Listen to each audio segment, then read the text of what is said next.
नमस्कार, मी Megha Jagtap, BBM news मध्ये आपल्या सर्वांचं स्वागत. पाहूया आजच्या घडामोडी. सोनलकर चौक ते महात्मा बसवेश्वरांचा पुतळा इथपर्यंतचा हा प्रचंड रहदारीचा मार्ग असल्या कारणानं डिवायडरची मागणी गेल्या अनेक वर्षांपासूनची जत शहरवासियांची होती. अनेक ॲक्सिडेंट या परिसरात झालेले आहेत. ट्रॅफिकची नेहमी इथं वर्दळ असल्यामुळं लोकांना याचा त्रास होत होता आणि म्हणून आज राज्य सरकारच्या माध्यमातून नगरविकास खात्याकडून 1,20,00,000 रुपये हे डिवायडरसाठी मंजूर झालेले आहेत. त्याचं टेंडर झालेलं आहे. आमचे जत भाजपाचे आणि महायुतीचे सगळे पदाधिकारी यांच्या उपस्थितीमध्ये आज भूमिपूजन झालं आहे.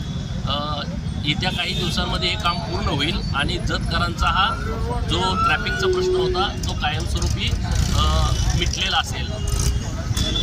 हे काम झाल्याच्या नंतर जत नगरपालिका CEO आणि पोलीस प्रशासन यांची एक व्यवस्थितपणे बैठक घेऊन जत शहरामध्ये जे वाहतुकीच्या काही अडचणी आहेत त्याच्याबद्दलचा आम्ही निश्चितपणे मार्ग काढू, हे आम्ही जत शहरवासियांना आपल्या माध्यमातून सांगू.